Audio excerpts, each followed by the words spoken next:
pense qu'on va commencer maintenant. Merci, Lika. Donc, je vais commencer d'abord par les questions que j'ai reçues dans le groupe.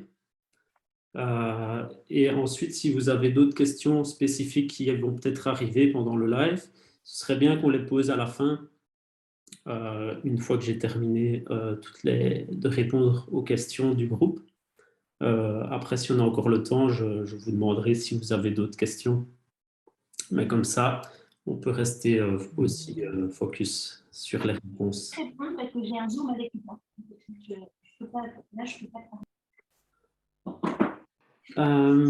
Donc, je vais commencer. Donc, j'ai une question de Stéphania qui me dit, pour ma part, c'est vraiment arriver à bien comprendre tous les fonctionnements, potentialités d'utiliser la plateforme WebSaveTime en regard d'autres outils et les avantages sur du long terme. Alors, pour ça, je vais vous partager mon écran.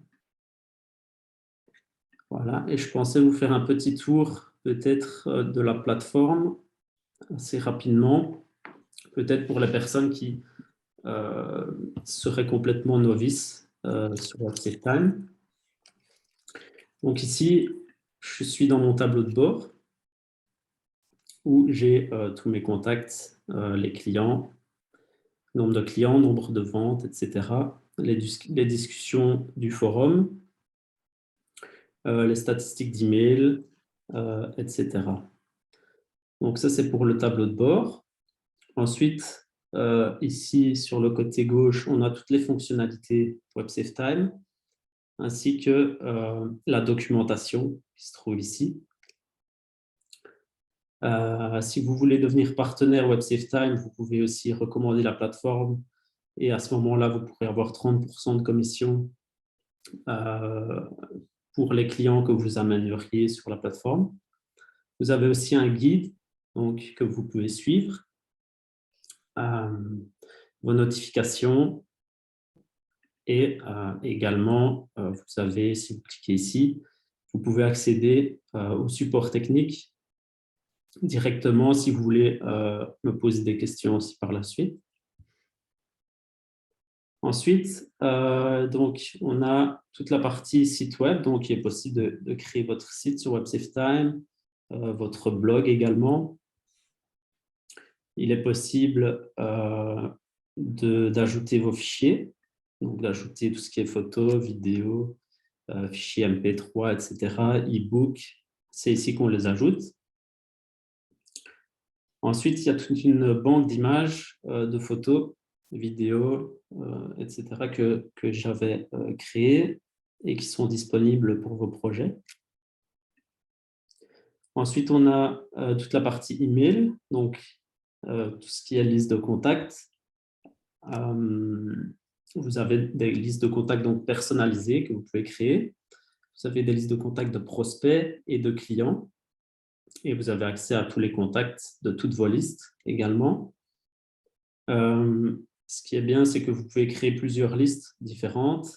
Il y en a qui seront créées automatiquement en fonction de vos tunnels de vente également et en fonction de vos pages de paiement.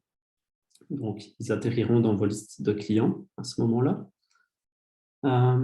Ensuite, au niveau des emails, on a tout ce qui est donc les campagnes d'email où on peut programmer des emails, donc à une certaine heure, à une certaine date, pour qu'ils s'envoient. Et ensuite, quand on clique sur les campagnes envoyées, vous aurez accès aussi à tout ce qui est statistique. Donc, pour chaque email que vous avez envoyé, par exemple, ici, c'était un test que j'avais fait moi-même, vous avez donc toutes les statistiques des envois qui se trouvent ici, avec toutes les adresses email de contact. Ensuite, vous avez tout ce qui est segmentation des contacts. Donc, si vous ne savez pas c'est quoi un segment, ici, je vais faire créer un segment pour une campagne, par exemple, que j'aurais déjà envoyée. Donc, en fait, en créant un segment, ça va sélectionner une partie de votre liste de contacts. Donc, par exemple, ici, si je choisis une de mes listes de contacts ou tous les contacts de toutes les listes qui sont inscrits, par exemple, depuis 100 jours et ayant le statut envoyé, ce qui voudrait dire qu'ils n'ont pas ouvert votre email. Et donc, à ce moment-là, vous pourrez leur renvoyer, par exemple, un email en disant que ça fait déjà un moment qu'ils n'ont pas ouvert votre email. Est-ce que vous voulez toujours recevoir les emails, par exemple? Eh bien, vous pouvez envoyer spécifiquement ce genre d'email à ces contacts. Ensuite, vous avez tout ce qui est formation. Donc, au niveau des formations, c'est très simple aussi. C'est toujours dans WebSaveTime, on a toujours un bouton comme ça orange sur la droite qui va permettre de créer quelque chose. Donc ici, en l'occurrence, une formation. Ici, j'avais créé une formation de base, une formation payante. Donc ici, si je clique, je peux accéder au chapitre et au cours de la formation. Je peux créer un nouveau chapitre pour la formation. Je peux accéder aussi au cours du chapitre. Et ici, donc, c'est tout mon chapitre avec les cours à l'intérieur. Et je peux aussi créer un nouveau cours. Je peux ici modifier ou supprimer. C'est toujours un peu la même chose. Dans toutes les fonctionnalités de WebSaveTime, c'est toujours ici sur la droite, vous avez modifié, supprimé. Vous avez toujours créé ici. Et souvent d'autres fonctionnalités aussi sur les côtés. Donc ici, par exemple, si je reviens sur ma formation, je peux vous montrer l'aperçu, à quoi ressemble la formation. Donc vous pouvez ajouter une image de base pour votre formation ici au-dessus. Ensuite, vous avez votre photo de profil, votre nom, etc., votre adresse email pour être contacté. Et vous avez aussi donc, la possibilité d'ajouter votre titre, le titre de votre formation. Vous pouvez ajouter du contenu texte ou des photos, des vidéos, etc. Et ensuite, ici, vous avez tous vos chapitres, vos chapitres et vos cours à l'intérieur. Donc, par exemple, si je clique sur un de mes cours, j'arrive ici avec une vidéo et en même temps, sur la droite, j'ai tout ce qui est chapitres et cours. Donc, ça permet à vos clients de pouvoir naviguer plus facilement aussi. Excuse-moi, Lucas, par rapport à cette plateforme-là, là, pour les formations, c'est unique. Je veux dire, on n'a pas de choix de thème. Il y en a une, puis c'est celle-là, c'est ça? Oui, c'est ça. En fait, il n'y a pas encore de choix de thèmes différents au niveau des formations. Mais vous pouvez choisir en fait la couleur des boutons, etc. Vous pouvez changer la couleur des boutons, vous pouvez changer votre photo, vous pouvez changer les textes, les images, les vidéos, etc. OK, merci. Donc voilà, ça c'est pour la formation. Ensuite, j'ai tout ce qui est donc tunnel de vente. Ici, je peux en créer un petit avec vous pour vous montrer. Donc, voilà. Ensuite, j'ai les pages de mon tunnel ici, je clique. Et je peux choisir parmi différents tunnels. Donc, il y a des tunnels qui sont préconçus à la base, que vous pouvez choisir. En cliquant sur « En savoir plus », vous verrez tous les détails du tunnel, plus exactement. Et moi, ici, je vais surtout me concentrer sur un personnalisé. Voilà. Ensuite, je peux choisir parmi, par exemple, une page de capture d'email, une page de vente, une page de paiement, une page de remerciement ou un webinaire. Donc, ce que je vais faire ici, par exemple, je vais choisir une petite page de vente. Voilà. Ensuite, je suis simplement toutes les informations. Donc, je vais remplir un nom pour la page, un titre, qui sera le titre ici qui sera affiché donc, sur les moteurs de recherche aussi comme Google, etc. Donc, c'est important de bien choisir vos titres avec des bons mots-clés. Bon, ici, je vais juste faire un exemple. Ici, vous insérez le lien donc, que vous voulez aussi. Où je crée une nouvelle page pour ce tunnel. et je vais choisir parmi plusieurs thèmes. Donc, voilà, par exemple, je vais choisir ici la dernière. Voilà, on voit que ma page elle a bien été créée. Donc après, si je veux, je peux rajouter des pages dans ce tunnel-là en cliquant sur « Créer une page ». Ici, j'ai accès donc à la page statistique. Je peux ajouter aussi des pop-up qui vont apparaître sur la page. Je peux dupliquer la page, la modifier ou la supprimer. Donc ici, si je clique sur « Modifier la page », je vais arriver dans l'éditeur. Voilà, donc ici, je peux modifier ma page comme je veux. J'y reviendrai peut-être un peu plus tard dans l'éditeur, parce que je pense que j'ai eu aussi une question par rapport à ça. Donc voilà un peu pour les tunnels. Ensuite, j'ai aussi tout ce qui est affiliation.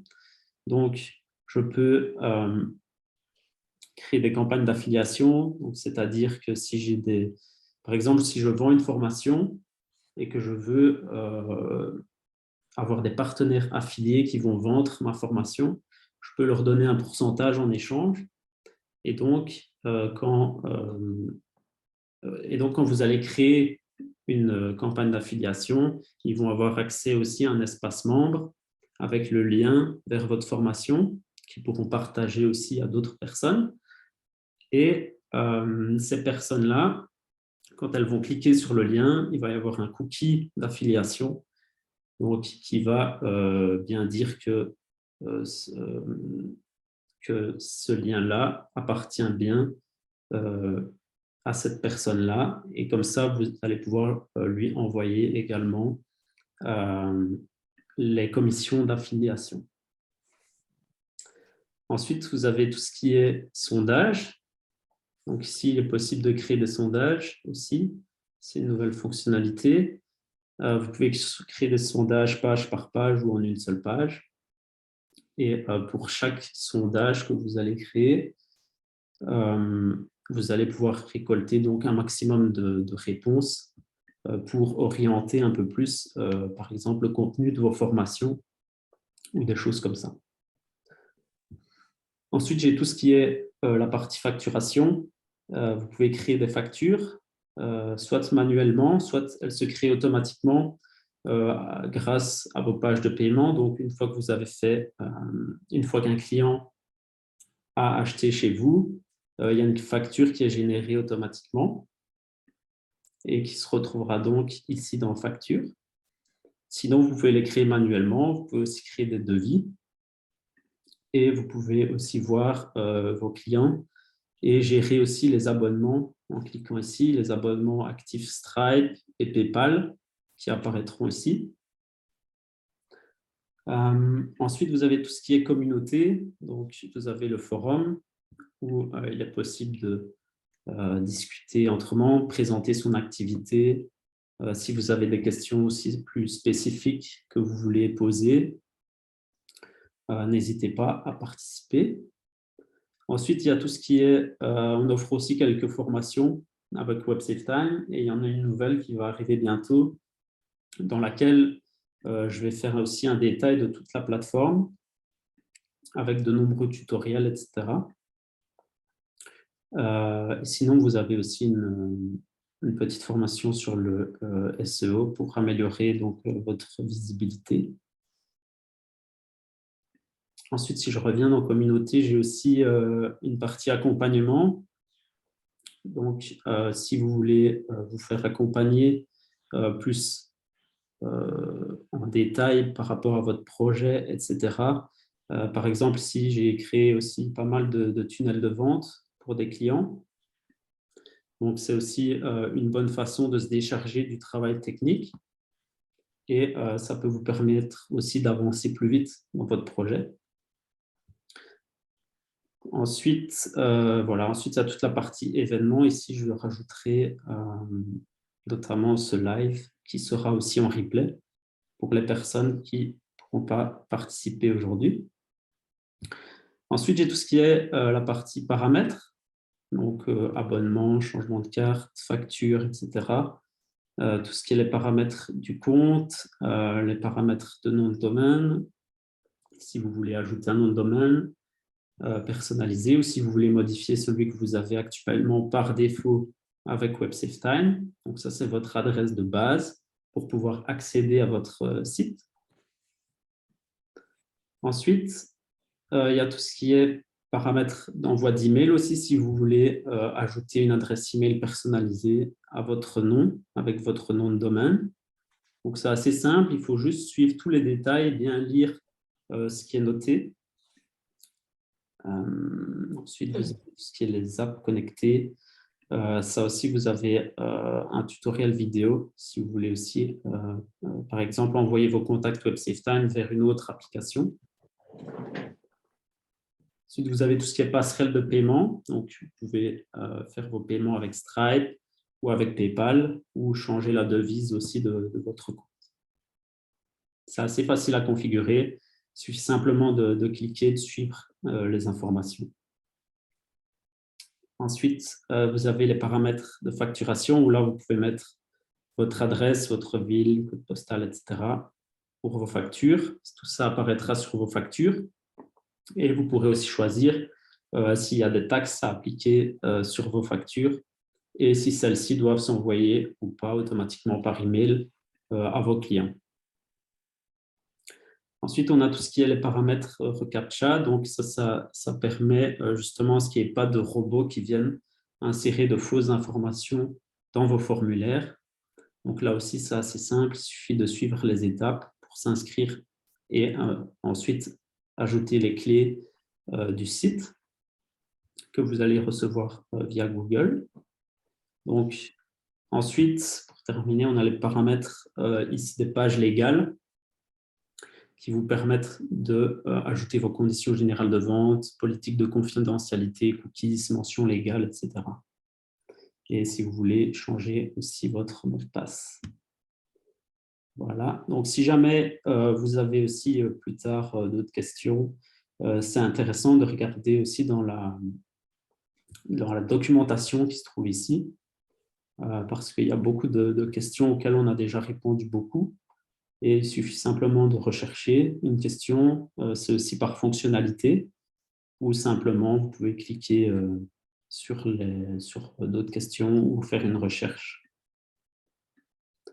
Il y a aussi, on a aussi une chaîne YouTube avec WebSaveTime où vous allez retrouver pas mal de tutoriels assez intéressants. Je vais peut-être vous montrer.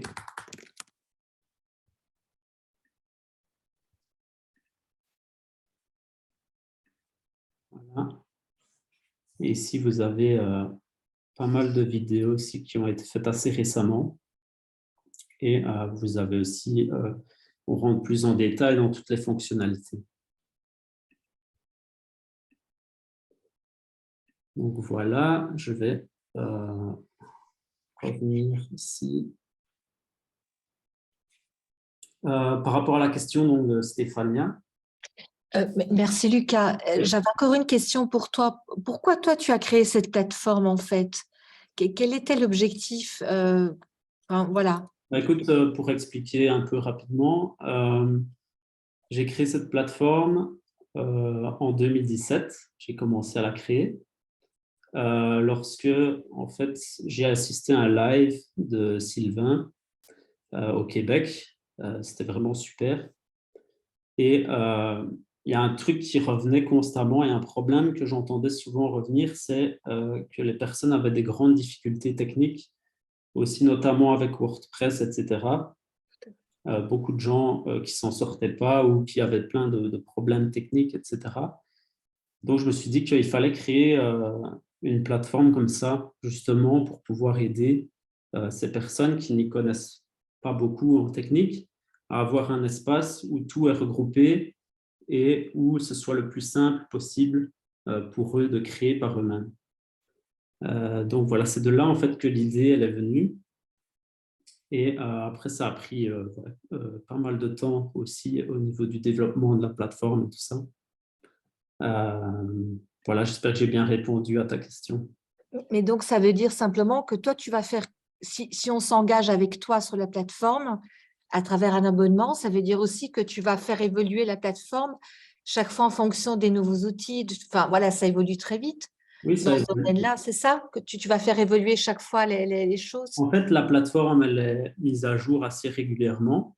D'accord, Et donc, à chaque fois qu'il est possible, j'ajoute des nouveautés, des choses comme ça. Ici, on était avant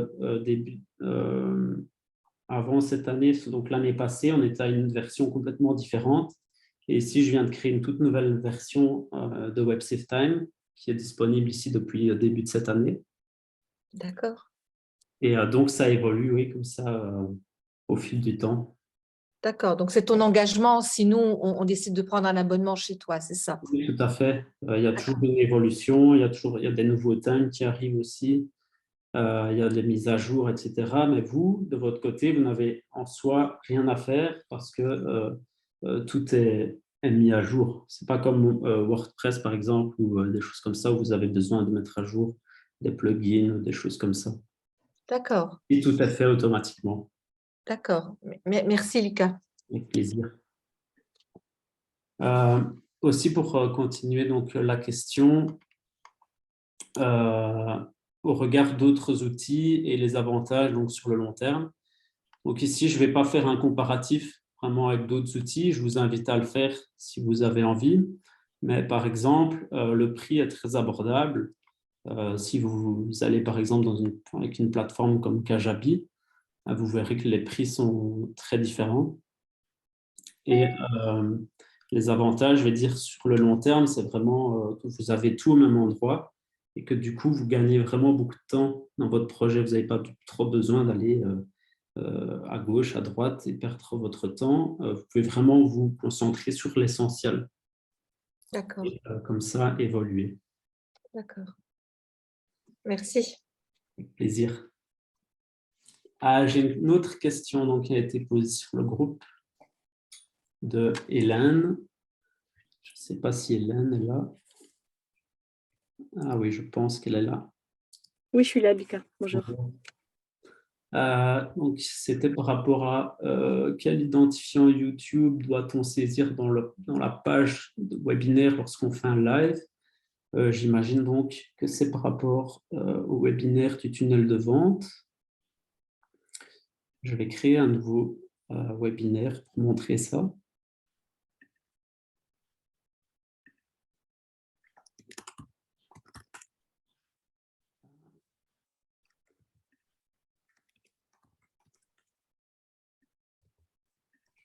Exemple, hein, bien sûr.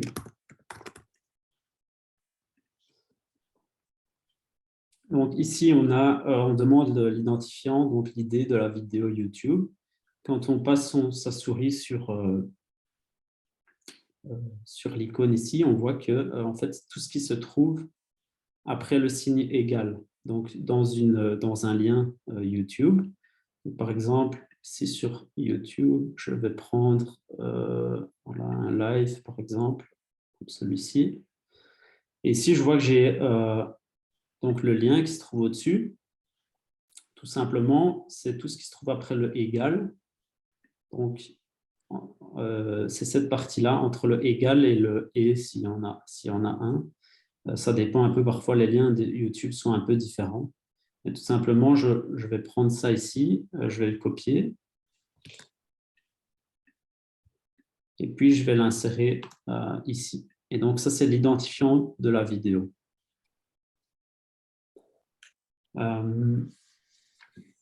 Lucas, excuse-moi, ça c'est pour des vidéos qui sont déjà enregistrées. C'est pas pour faire un webinaire live.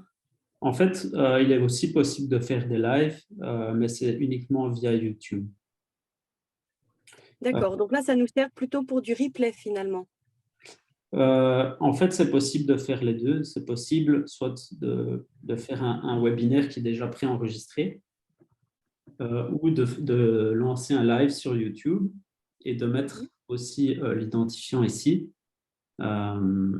et de le faire aussi en live. C'est possible. D'accord, en mettant l'identifiant du live ici, les personnes peuvent le suivre avec le lien de cette page webinaire. C'est ça. C'est ça, d'accord. Ok, merci.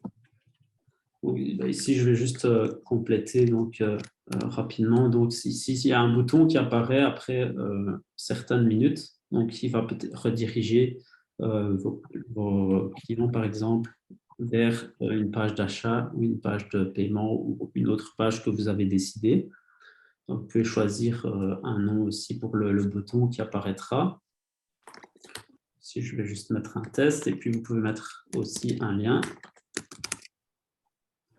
Et puis, la durée du webinaire, par exemple. Et le fuseau horaire. Et ensuite, vous pouvez choisir d'ajouter vos contacts dans une liste ou pas. Ensuite, vous allez créer un horaire de diffusion pour le webinaire. Donc, si vous voulez le faire en live, c'est possible aussi. Il faut simplement mettre la date et l'heure à laquelle vous allez faire ce live. Donc, ici, je vais mettre un exemple. Voilà, ensuite, j'arrive dans partie gestion du webinaire. Et là, vous voyez que vous avez des horaires programmés pour votre webinaire. Il est possible d'en ajouter plusieurs. Il est possible de voir les statistiques des personnes qui ont été présentes aussi, voir les membres.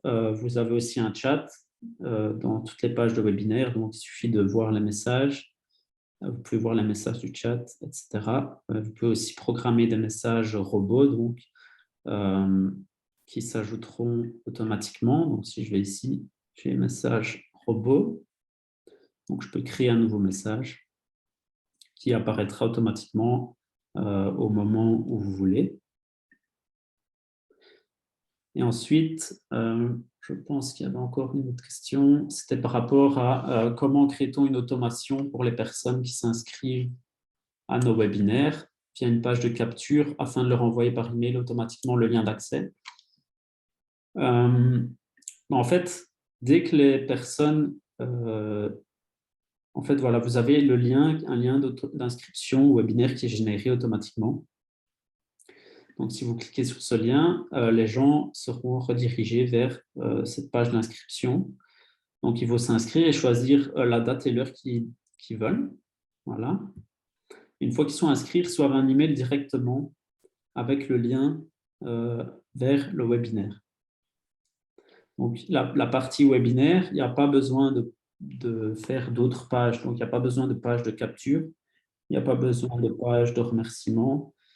Il n'y a pas besoin de spécifiquement d'autres pages. C'est tout est regroupé dans cette partie webinaire. Voilà la question. Je vais continuer sur une autre. J'ai Corps et âme qui a demandé bonjour Lucas, je viens d'ouvrir le site. Je ne suis pas encore très avancé dans le développement de mon projet. J'ai une mailing list de près de 1000 adresses mail, mais plus forcément actives.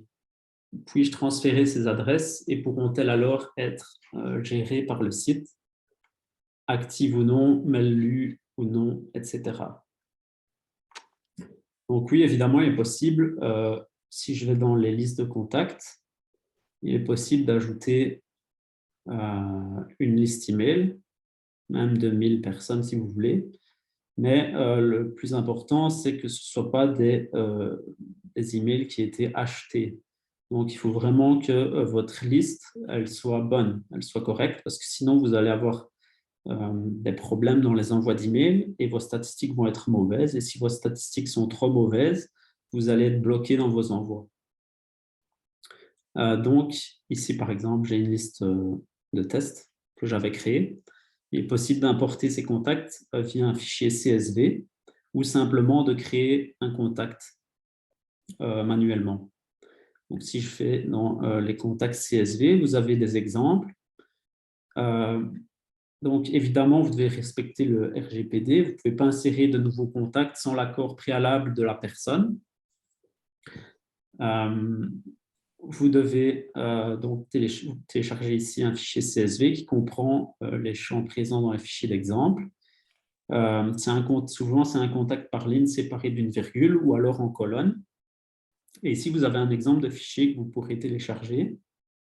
et ajouter vos contacts directement dedans ou simplement, s'ils viennent d'un autre logiciel, il est possible d'adapter un peu le fichier pour qu'il corresponde. Et ensuite, l'insérer ici, insérer la provenance des contacts, d'où ils viennent, et enregistrer. Et ensuite, vos contacts vont être automatiquement transférés dans votre liste email. Là, j'ai une petite question par rapport au contact. Est-ce que je peux te la poser tout de suite? Oui. J'ai exporté une liste qui était en ordre alphabétique. Puis ensuite, quand je rajoute des contacts manuellement, je me rends compte qu'ils vont juste s'ajouter à la fin. Est-ce qu'il y a une façon de classer nos contacts par ordre alphabétique ou autre? Par exemple, je vais faire un petit exemple ici. Je vais créer un nouveau contact.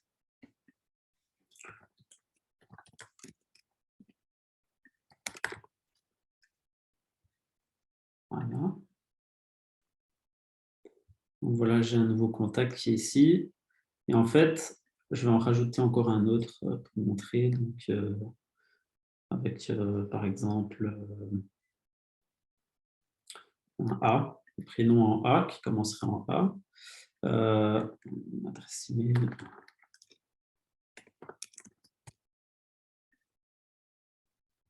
Voilà, et en fait, si je clique ici sur la colonne prénom, ça va changer automatiquement par ordre alphabétique. Trop facile. Voilà.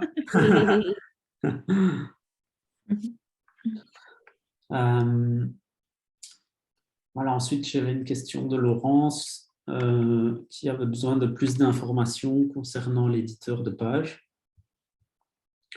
Donc, je vais aller dans l'éditeur et je vais je vais vous montrer un peu comment ça fonctionne. Là, ça charge, voilà. Donc, pour l'éditeur, vous avez tous les outils qui sont ici sur le menu à gauche. Donc, vous avez des outils que vous pouvez glisser et déposer.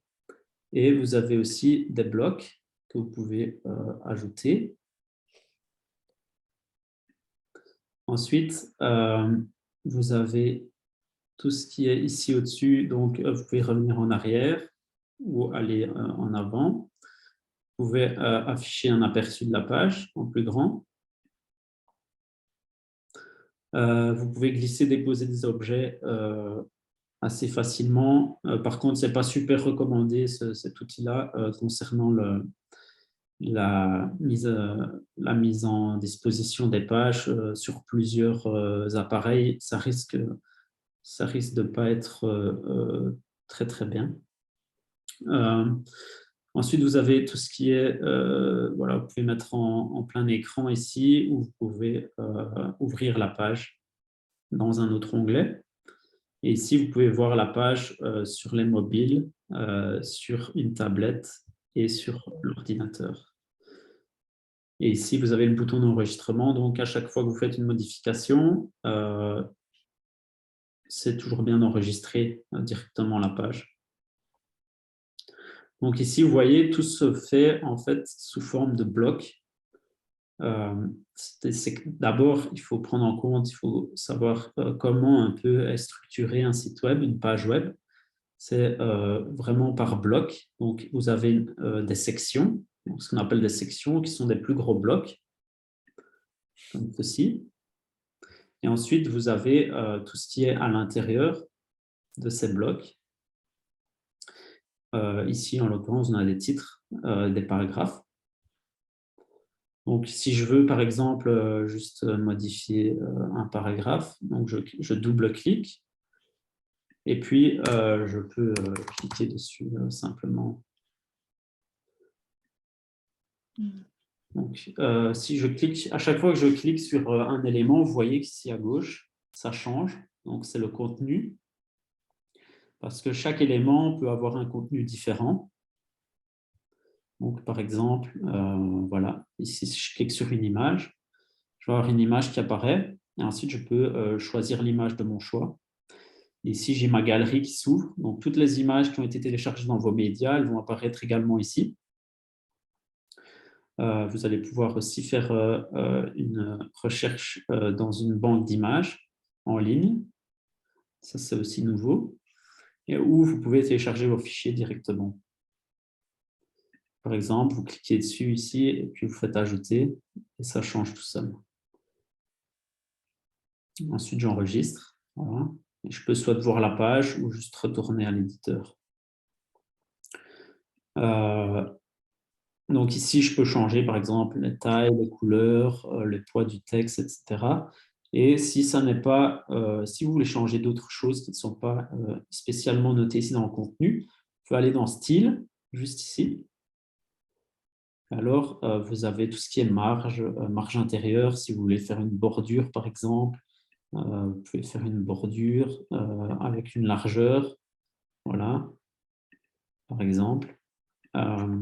Puis vous pouvez faire des marges ou des marges intérieures. Donc, vous avez les marges extérieures et les marges intérieures à chaque bloc. Et voilà, vous pouvez aussi changer la typographie, donc la police, les tailles de police, les alignements de texte, etc. Les tailles. Et ensuite, vous avez aussi la partie avancée ici, où il est possible de masquer certaines parties en fonction des tailles d'écran. Ça, c'est un peu plus spécifique. Et vous avez aussi tout ce qui est des animations. Ça, c'est nouveau aussi. Donc, vous pouvez créer des animations sur vos pages. Donc, voilà, par exemple.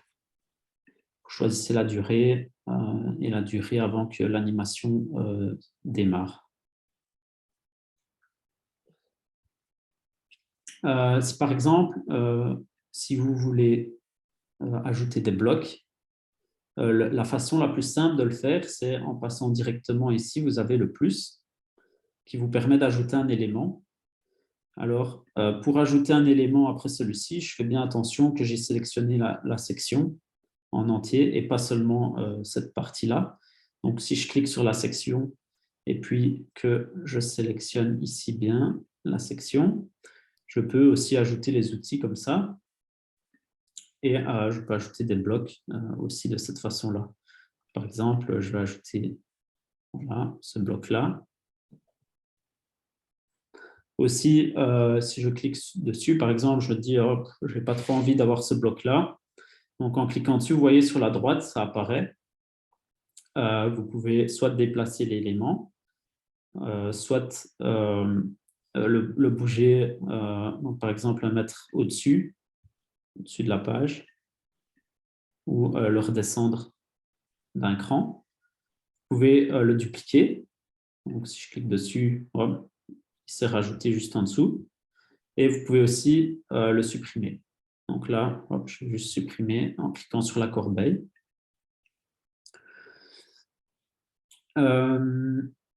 Voilà. Vous pouvez aussi, donc, par exemple, dans les éléments, si je veux par exemple rajouter un paragraphe, un compte à rebours, un formulaire de contact, un titre, etc. Voilà, c'est possible. Et ça, là, alors, soit je le mets après ou alors à l'intérieur du bloc. Donc ça, je choisis. Et pareil aussi pour les blocs. Toujours bien enregistrer la page. Et voilà. Je pense que j'ai fait un peu le tour de ça. Je vais continuer avec les autres questions parce que je vois que le temps file. Donc, si je fais, Laurence dit, si je fais une page de vente avec la possibilité de s'inscrire à un atelier à des dates différentes, y a-t-il un moyen de faire une automation pour que des listes se créent en fonction des dates proposées? Alors, à ce moment-là, le mieux à faire, Laurent, c'est de créer dans ton tunnel de vente plusieurs pages de paiement. Parce que j'imagine que c'est une fois qu'ils ont payé. Donc, en créant plusieurs pages de paiement, tu vas pouvoir les ajouter dans des listes différentes. Et donc, rajouter ce lien, donc le lien de tes pages de paiement dans ta page de vente. C'est la façon la plus simple. Ensuite, j'ai Anne-Rose qui demande, faut-il un site WordPress pour pouvoir intégrer WebSaveTime ou c'est compatible avec d'autres sites genre Squarespace? En fait, il faut bien savoir que WordPress et WebSaveTime, c'est deux choses complètement différentes. Et la seule chose de faire des liens entre eux, c'est simplement par exemple, si vous avez un site sur WordPress et que vous avez votre tunnel de vente sur WebSaveTime, eh bien, vous pourriez, par exemple, faire un lien, donc simplement en prenant l'URL, le lien d'une page de votre tunnel WebSaveTime et simplement sur votre page WordPress, dire ben voilà, je suis en train de créer, je suis en train de lancer une formation, voici le lien. Et donc, les gens cliqueront sur ce lien et arriveront sur WebSaveTime, ça c'est possible. Après, il n'y a pas spécifiquement d'autres liens qui sont faits en fait, entre les deux plateformes. Elle demande aussi si je fais un envoi avec plus d'une liste et qu'un contact est dans deux listes, recevra-t-il mon message deux fois? Est-ce que WebSaveTime se rend compte que c'est la même adresse courriel pour n'envoyer le message qu'une seule fois? Alors oui, évidemment, le système fait en sorte de n'envoyer qu'un seul email par personne, même si vous choisissez plusieurs listes et que vous avez un contact qui est présent dans plusieurs listes différentes. Donc à ce moment-là, il n'enverra qu'un seul email à cette personne. Ensuite, j'ai Joël qui dit « J'ai renouvelé mon site avec Infomaniac. C'est un site WordPress. Comment créer un lien entre WebSaveTime et mon site ?» Là, c'est aussi la question que je viens de répondre. J'ai importé des contacts, mais je n'arrive pas à avoir leur nom de famille et uniquement leur prénom. Afin de communiquer avec la bonne personne, comment rendre le colonne nom de famille visible? Donc, dans les listes de contacts, donc si je vais dans ma liste, je vois que j'ai deux contacts. Ici, c'est vrai que je ne vois que le prénom et l'email, mais si vous cliquez donc, sur modifier en fait, le contact, vous avez accès à toutes ces informations. Donc, aussi bien son nom qui pourrait être indiqué ici et les autres informations que vous aurez complétées. Donc, il suffit simplement de cliquer sur modifier ici et vous avez toutes les informations du contact. Lucas, sauf que si on le cherche le contact dans une liste où il y en a beaucoup, qu'on ne se souvient pas là, du nom de la personne. Ah ouais. Parce que je sais qu'on peut rechercher dans la bande en haut, mais... Ouais. À ce moment-là, ce serait quelque chose que je pourrais rajouter plus tard. Rajouter ici le nom de la personne. Mais sinon, simplement faire une recherche par prénom. Et si vous avez différents prénoms, cliquez sur modifier pour voir à qui appartient en fait, quel est le nom de la personne exacte. Mais sinon, c'est pas que on se souvient plus du nom de famille que du prénom, je pense. Ah oui. Sinon, c'est vrai que c'est une bonne remarque, je pourrais ajouter ça aussi. Merci. Ensuite, j'ai une dernière question ici de Laïa qui demande « Bonjour Lucas, je voudrais savoir peut-être, voir rapidement comment il est possible de faire un paiement 2 fois sur ma page de paiement. Peut-être un petit tuto, une démonstration rapide que je puisse reproduire. Merci. » Donc, si je vais dans tunnel de vente, dans mon tunnel, je vais créer une page de paiement. Voilà.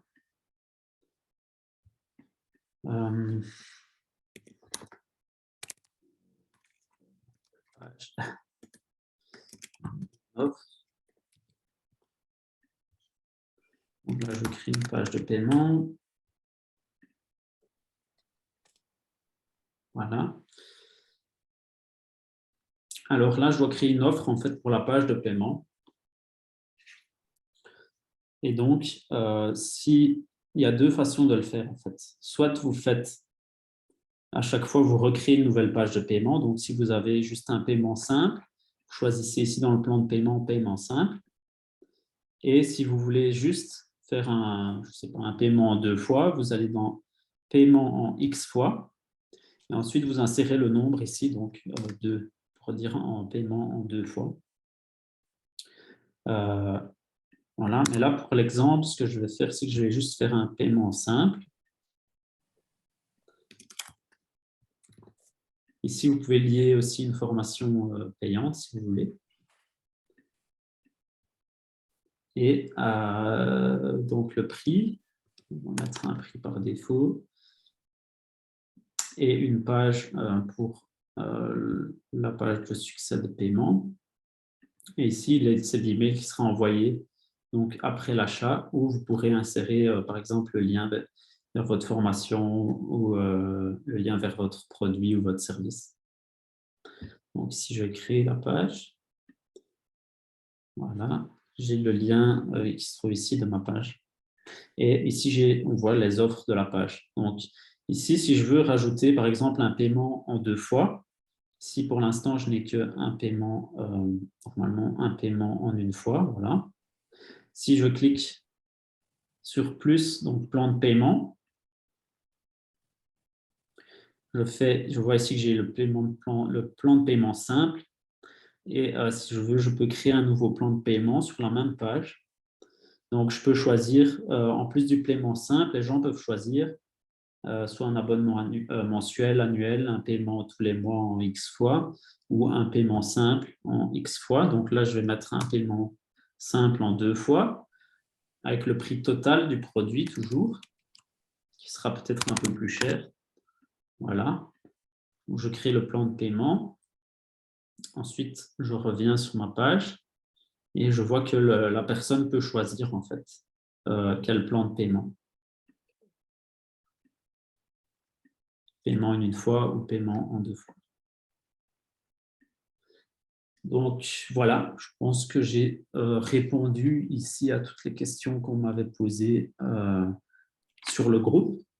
Je vais revenir un peu vers vous. Voilà.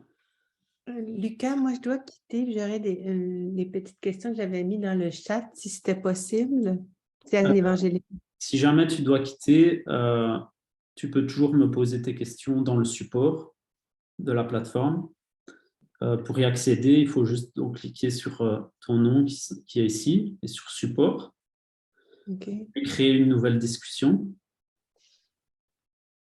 et envoyer ta demande et ensuite je te reviendrai avec la réponse. Okay.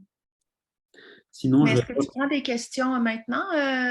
Oui, je suis en train de regarder maintenant dans le chat s'il y a eu d'autres questions. Mais, tu sais, voyons, Lucas, je me rappelle là, quand j'avais ouvert, mais finalement, je n'avais pas continué parce que c'était too much pour moi. Mais même si on se met sur WebSafeTime, il faut qu'on trouve un serveur avant, hein, pour un nom de domaine, tout ça, là? Pas de serveur, mais juste parce qu'en fait, WebSafeTime, c'est déjà un serveur en soi. OK. Ce qu'il faut, c'est, par exemple, si vous voulez un nom à votre marque, vraiment, il faudrait prendre un nom de domaine, oui. Ça, c'est mieux. Mais c'est avec quelqu'un d'autre que toi? C'est ça. Donc, par exemple, avec il y a Ionos ou il y a d'autres services qui proposent un nom de domaine avec une boîte mail aussi personnalisée. Et ça, vous pouvez la connecter dans WebSafeTime. OK. OK. Dans les paramètres. Paramètres de nom de domaine et paramètres d'envoi d'email. Si je comprends bien aussi maintenant, parce que j'ai vu que tu avais beaucoup évolué, ta plateforme, c'est incroyable, là. C'est wow. C'était vraiment adapté aux besoins. Parce que je me rappelle très bien l'année passée, toutes les questions qui t'étaient posées, puis que les gens étaient comme se demandaient s'ils devaient choisir, mais j'en reviens pas, là. Félicitations. Puis je voulais savoir, finalement, ce que tu offres, c'est comme un peu, il y a aussi un autorépondeur comme MailerLite, c'est ça? Puis c'est inclus dans WebSafeTime. C'est ça, en fait, c'est inclus et donc il n'y a même pas besoin d'aller dans une autre plateforme d'autorépondeur. OK, parfait. Puis la dernière question, c'était, tu as parlé, quand Hélène a posé la question sur les webinaires en direct, est-ce que c'est possible, tu as parlé de YouTube, mais est-ce que c'était possible avec Zoom aussi? En fait, c'est possible. si tu prends Zoom, par exemple, c'est possible de faire des liens. Donc, une fois que tu vas lancer une réunion ou la programmer sur Zoom, donc tu vas avoir le lien de ta réunion. Et puis, tu peux très bien insérer ton lien dans tes pages dans tes envois d'emails, etc., pour prévenir tes contacts. Ouais. OK, merci énormément, Lucas. C'était vraiment instructif. Et puis, on peut utiliser tes services quand on est toujours nouilles, Oui, pas de techno-nouilles. souci. Vous pouvez toujours me contacter aussi. OK, pour savoir tes tarifs, tout ça. Merci beaucoup. Claire. Bonne journée. Bonne journée.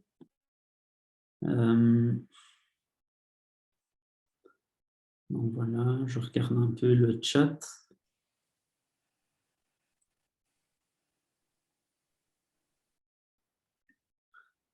Stéphania qui demande, peut-on gérer plusieurs sites liés à un projet sur cette plateforme? En fait, j'ai déjà 3 sites internet qui fonctionnent Ah oui. et j'essaie de comprendre avec des marques et j'essaie de comprendre comment justement pour pas devoir gérer tout ça. Tu sais, ça fait beaucoup à un moment donné. Ah ouais, j'imagine. Est-ce que je pouvais tout rapatrier? Mais tu as répondu tout à l'heure, c'est avec des liens. Oui, Ce c'est sont ça. des liens, c'est ça. Je ne peux pas recommencer à refaire tout mon site, ça n'a pas de sens. C'est aussi possible, j'ai des gens qui l'ont fait. Après, je vais dire, si tu as 3 sites différents avec 3 projets différents, C'est ça. c'est mieux que tu les gardes comme ils sont maintenant. D'accord. Ouais. Ou alors, tu devrais créer 3 comptes dans WebSaveTime différents. Si Ah oui, les sites sont complètement différents les uns des autres, oui, ouais, c'est ça. ok. D'accord. 3 comptes, ok. Lucas, je peux rebondir sur ce que tu viens d'expliquer. Parce que Oui. je sens en fait que j'étais habituée à fonctionner comme ça avec différents services multiples. J'ai du mal en fait, je sens que je bug à fonctionner autrement. Mhm. Donc, c'est pour que ça soit bien clair. Pour l'instant, moi, j'ai mon site sur Weebly, j'ai Mailchimp, j'ai Podia sur lequel j'ai commencé à mettre une petite formation. Mais tout ça, c'est du travail. Et donc, l'idée, oui, c'est de ça, mais c'est aussi de l'argent. Donc, l'idée de venir chez toi, c'est de tout centraliser et économiquement parlant, que ça soit plus intéressant. Ah oui, bien sûr. Mais donc, pour suivre cette logique-là, il faudrait idéalement alors que ce ne soit pas juste un lien vers ces différentes plateformes externes, mais c'est de tout centraliser sur ta plateforme, donc de recréer quand même le site. Oui, c'est ça. C'est la manière idéale. Oui, ce serait l'idéal et c'est possible de le faire assez rapidement quand même. J'ai plusieurs personnes qui l'ont fait sur WebSaveTime parce qu'en fait, il suffit aussi que de copier, coller le contenu texte que tu as déjà, les images, etc. Et peut-être réorganiser un peu les pages comme tu en as envie. Oui. Mais oui, c'est plus simple en fait d'avoir tout au même endroit. Oui, et donc alors à ce moment-là, j'imagine que ta proposition est vraiment intéressante au niveau tarif. Parce qu'on ne cumule pas. Oui, Oui, c'est ça. ok. Et l'autre chose aussi, j'avais entendu dire que quand on a par exemple toutes les vidéos de formation, mettre tous ses œufs dans un même panier, c'est quand même un peu dangereux aussi. Donc tes vidéos, si jamais on doit changer de service, les vidéos qui ont été téléchargées sur ta plateforme, est-ce qu'après elles savent facilement être retransférées ailleurs ou... Oui, bien sûr, il est possible de récupérer son contenu vidéo, photo, il n'y a pas de souci. Ok, super, merci beaucoup. Avec plaisir.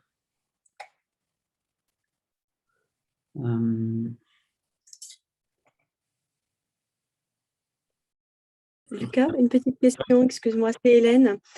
Par rapport justement à la plateforme de formation, tout à l'heure tu es passé un peu vite, je n'ai pas eu le temps de bien voir.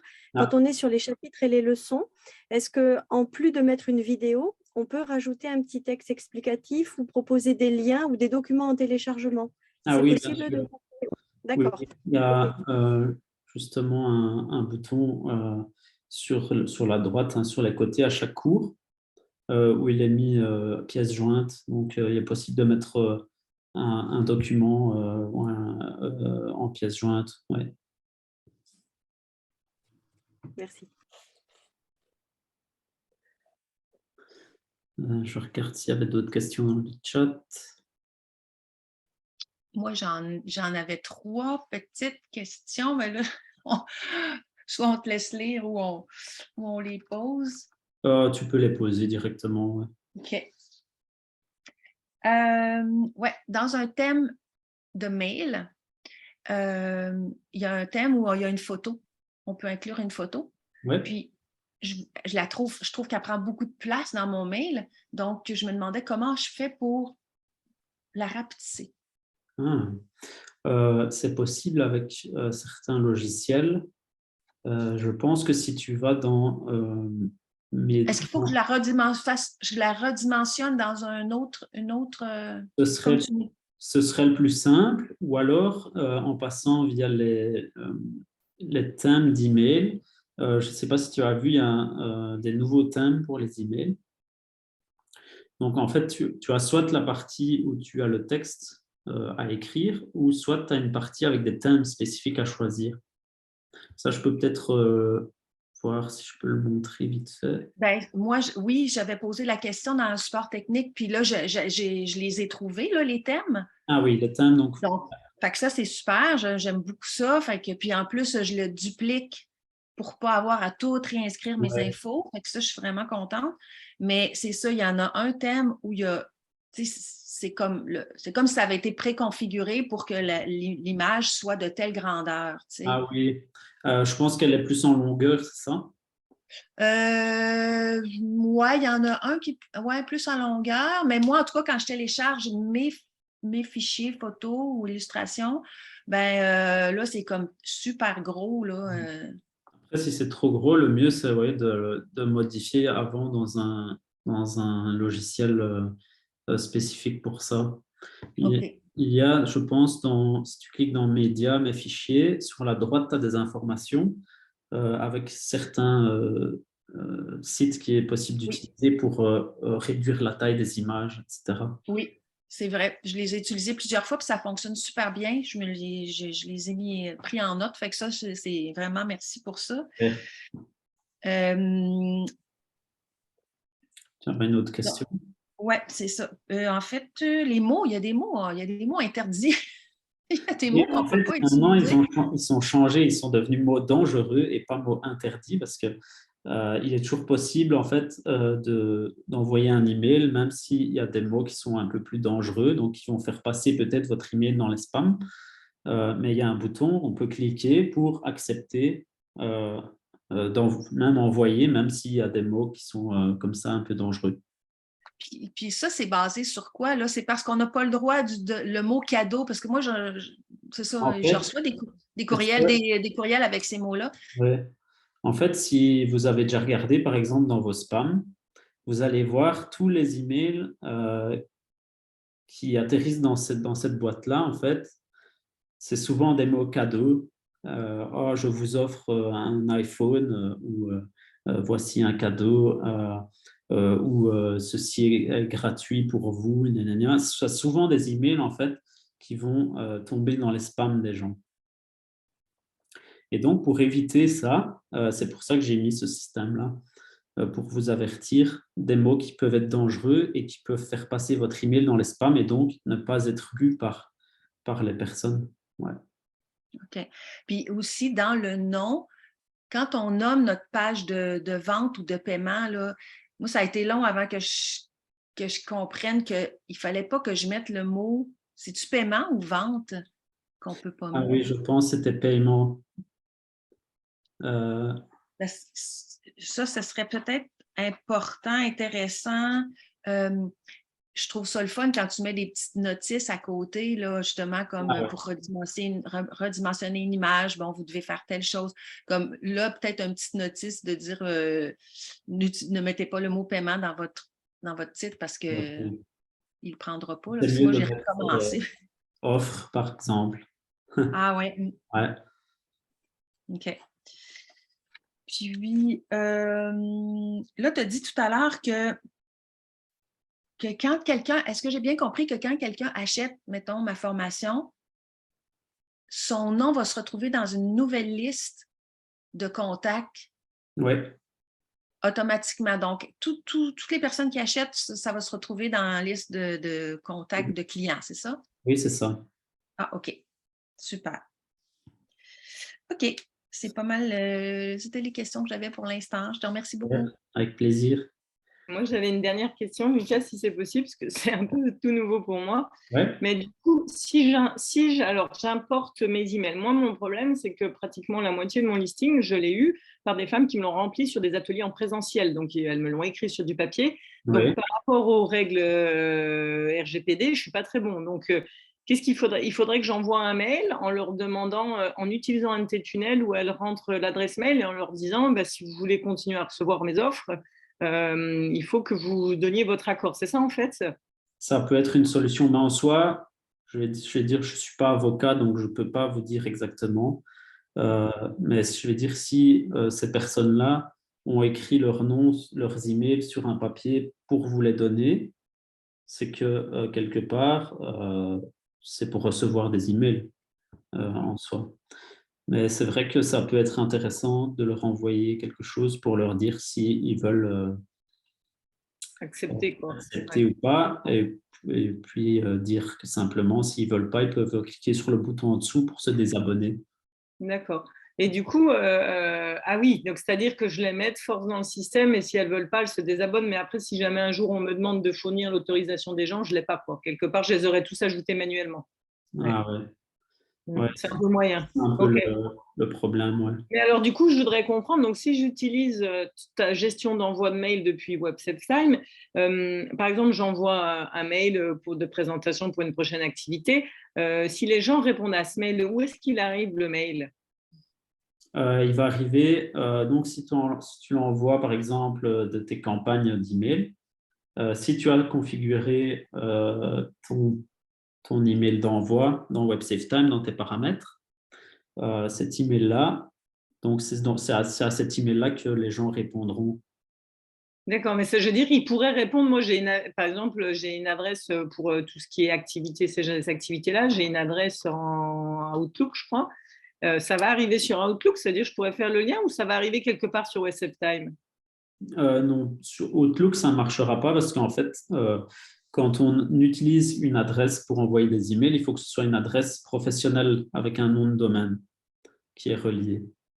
Donc, en fait, c'est à cette adresse-là que les personnes, s'ils cliquent sur répondre, ils recevront l'email. Donc, par exemple, si je suis dans la version simple avec toi, donc mon nom de domaine, c'est toi qui me l'as créé, il est automatiquement fait dans ma version, la première version, et donc du coup, les mails, ils vont arriver quelque part dans ma plateforme, c'est ça? Oui, et en fait, si tu pars par défaut comme ça, tu as l'adresse email qui va envoyer tes emails, c'est envoi@websafetime.com. Ce n'est pas l'idéal, donc c'est toujours mieux d'avoir sa propre adresse à soi. Mais si on n'en a pas, donc en fait, le système pour les réponses va prendre ton email avec laquelle tu t'es inscrite à WebSafeTime pour t'envoyer la réponse. Ok. Voilà. Ok, d'accord. Ah oui, ça ne va pas arriver quelque part. En fait, je n'ai pas de boîte mail de stockage sur WebSafeTime. Ça sera retransféré de toute façon sur ma boîte à moi. La seule boîte mail de stockage qu'on a sur WebSafeTime, c'est quand les gens remplissent un formulaire de contact sur votre site, par exemple. Là, ce sera ajouté dans une genre de boîte mail dans WebSafeTime. C'est une messagerie. Ouais. D'accord, ok, c'est plus clair. Donc, ça veut dire que pour l'instant, tant que je n'ai pas de nom de domaine, eh ben, ce n'est pas super, quoi. Si j'utilise… ouais. C'est moins bien, oui. Pour le nom de marque aussi, quoi. Ouais. Mais sinon, c'est possible de le faire comme ça aussi, hein. C'est juste que ce sera un peu différent, quoi. Ouais, puis dans l'envoi, ils ne savent pas, c'est-à-dire que le client, il ne sait pas instantanément que ça vient vraiment de moi, quoi. Potentiellement, il peut ne pas le lire parce qu'il il peut le se dire le que saura parce que c'est quelque chose d'impersonnel. Parce que ça sera, lui, sur son affichage dans sa boîte mail, ça sera écrit WebSafeTime, ça. en fait, il va recevoir quand même ton nom et ton prénom comme attaché, tu vois, comme titre, comme destinataire, enfin comme envoyeur, je vais dire. Et donc, c'est un peu comme si c'était personnalisé pour toi. C'est juste que c'est pas l'adresse email d'envoi n'est pas vraiment personnalisée. Ok, super, merci. Avec plaisir. Donc voilà, je pense qu'on va s'arrêter là pour aujourd'hui. J'aurais une dernière petite question. Oui, allez, une petite dernière. Oui, dernière. Ben, en tout cas, concernant l'éditeur de page, Oui. je ne sais pas si tu as eu des commentaires ou je ne sais pas si c'est moi avec c'est une question de système d'exploitation ou quoi. Quand je suis dans l'éditeur de page, là, c'est quand même assez ardu. Je clique, Ouais. quand je clique. Pardon, Très y a-tu ardu. quelqu'un qui- Ah, OK. Parce Très que ardu, très, très, très ardu. c'est vraiment là. Mettons, je suis dans un blog, je veux changer du texte. Là, j'ai finalement compris, c'est ça qu'il fallait que je double-clique pour avoir accès aux fonctions, mettons, mettre en gras, les fonctions de texte, là. Fait que là, je fais ça, puis là, je sélectionne mon texte, puis là, oups, ça bascule. En tout cas, la fonction de texte disparaît, puis là, je reviens à l'autre fonction, tu sais, où il y a les petits icônes plus sur la droite avec la poubelle et tout. Fait que là, je sélectionne mon texte, je redouble-clique, là, ça réapparaît. En tout cas, tu sais, c'est comme très sensible. Je ne sais pas pourquoi ça fait ça, mais donc, à chaque fois que j'ai des modifications à faire, il faut vraiment que je fasse attention parce que... Ah ouais. Ouais, je ne sais pas. Ben, pour l'instant, je suis en train de voir un peu pour améliorer encore l'éditeur et pour le rendre le plus simple possible.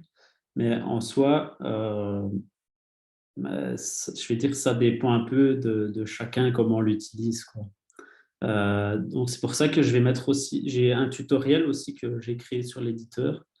Et là, j'en ai encore reparlé maintenant, mais si tu as des questions beaucoup plus spécifiques aussi, il ne faut pas hésiter à m'envoyer un message. Oui. Ben, par exemple, si on veut changer la police de caractère, elle ne se change pas, elle ne veut pas, ça reste là. On veut changer on ne sait pas, par exemple, quelle grosseur. Tu sais, mettons que je dis, ce texte-là, il est trop gros, il est à quelle grosseur? Ben, je ne sais pas. Je n'ai pas de façon de savoir. Si tu cliques sur sur la gauche, dans le style, à partir style, normalement, il doit être noté la police et tu dois pouvoir le changer, changer les tailles, etc. Oui, tu peux les changer, mais ce qui arrive, c'est que tu ne sais pas quelle est la taille actuelle. Puis là, si tu veux le changer, puis finalement, c'est ben trop gros, pas assez gros, trop petit. C'est-tu le bon font? Oui, non, c'est pas clair. Normalement, il est mis la taille en pixels, je pense. Oui, je sais pas, mais c'est pas, c'est ça, c'est pas intuitif du tout, là, ce côté-là. OK. Puis c'est la première chose que tu veux faire habituellement, c'est ça, c'est mettre, par exemple, un font qui correspond plus à ta marque ou la grosseur du texte parce que ta phrase est plus grosse que le thème, donc tu veux réduire le texte, des choses comme ça. Puis c'est la base, mais c'est très complexe, ce bout-là. Je vais essayer de te montrer ici. En fait, moi, ce que j'ai remarqué, là, Lucas, c'est que, mettons que tu veux changer du texte, là, c'est ça, de la grosseur, il y a comme deux endroits. Il y a soit sur la gauche, mais on a aussi la possibilité de le faire sur la droite dans le petit menu. Puis quand on l'utilise, ça, de ce côté-là, sur la droite, c'est là qu'on dirait que c'est là que ça a plus un problème peut-être. Parce que si je clique ici, si je vais dans le style typographie, tu vois, j'ai ici la taille de la police qui est notée directement. Et en fait, je peux simplement ou simplement modifier la couleur. Tu n'as même pas sélectionné ton texte pour changer la grosseur? J'ai juste cliqué ici. Et ensuite, comme ça. C'est plus simple, en fait, que de sélectionner tout le texte à chaque fois. Donc, juste un clic. Oui, parce que nous, on allait dans la boîte, là où il y a le texte. Ah oui. Ben, en fait, c'est plus simple de le faire, je pense, sur la gauche. Alors, c'est ça l'erreur, c'est qu'il faut... Parce que dedans la boîte, c'est comme pas faisable, ça marche pas, on ne sait pas rien. C'est fou. Là, tu vois, ça change. En fait, il faut sélectionner le mot, en fait. Oui, mais sur le côté, là, on ne le voit pas, la grosseur en ce moment. Tu vois pas la taille du texte? Non, mais à la gauche, complètement, là, dans le contenu, là. Sur ta bande blanche. Sur la là. bande de gauche, là, on ne le voit pas, on ne sait pas. Et si je clique sur paragraphe, en fait, ça arrive sur le contenu. Mais si ce n'est pas noté, il faut juste aller dans style. en fait, et typographie. Et là, voilà, j'ai la taille. Mais c'est en pixels. C'est possible, je pense, de changer, mais Ok. non, c'est mieux de laisser en pixels. C'est souvent comme ça que les pages web Ben, sont créées, c'est en pixels, pas en centimètres. OK, fait que c'est pas comme un traitement de texte alors. C'est un peu différent, oui, c'est ça. OK. Puis aussi, j'ai remarqué que quand mettons qu'on écrit une phrase puis qu'on fait un retour de chariot, automatiquement, on dirait que ce qu'on écrit devient un nouveau bloc. Si tu écris une phrase, et que tu reviens en arrière, c'est ça? Non, que tu fais un return pour comme changer de ligne. La prochaine phrase que je vais écrire, là, ça devient dans un bloc indépendant. Oui, il est possible, ça devient un bloc indépendant parce que ça change ça fait un espacement, quoi, en fait. En tout cas, bref, il y a beaucoup de petites choses à maîtriser, je trouve, là, pour que ce soit fluide, là. Mais c'est ça, ça vient aussi avec la pratique. Ça, il faut expérimenter, en fait, un peu. Oui, c'est qu'on veut tellement aller vite quand je trouve, quand on... En tout cas, moi, personnellement, quand je découvre quelque chose, je m'accorde un certain temps, mais j'aimerais ça que ça soit assez rapide et efficace. Puis, fait que c'est ça. Mais je me rends compte qu'il faut quand même donner du temps au temps pour... Oui, c'est ça aussi. Super. Merci beaucoup, Lucas. Merci beaucoup à tout le monde pour ce webinaire. J'espère que vous avez apprécié. J'espère que ça vous a aidé, que ça va vous permettre d'évoluer aussi dans vos projets. Et voilà. Donc, mais bravo, ça l'a vraiment changé. C'est vraiment chouette. C'est toujours de mieux en mieux. C'est vraiment bien. Super, merci beaucoup. Oui, puis moi, je le redis encore, je l'ai déjà dit, mais quand j'utilise le support technique, je trouve ça le fun parce que j'ai des réponses précises à mes questions, ça me permet d'avancer, puis ça se fait dans un délai qui est relativement raisonnable aussi. Là. Des fois, c'est très rapide. Fait que ça, pour moi, c'est du bonbon parce que je ne veux pas rester dans le néant trop longtemps. Ça me permet de chercher en même temps de mon côté, mais j'apprécie beaucoup le service client. Super, merci beaucoup. Merci. Merci, Lucas. Et je vous souhaite une bonne journée à tous. Oui. Et peut-être qu'on se reverra bientôt, j'espère. Au revoir. Merci beaucoup. Au revoir. Merci. Merci. Au revoir à tous. Dans vos projets.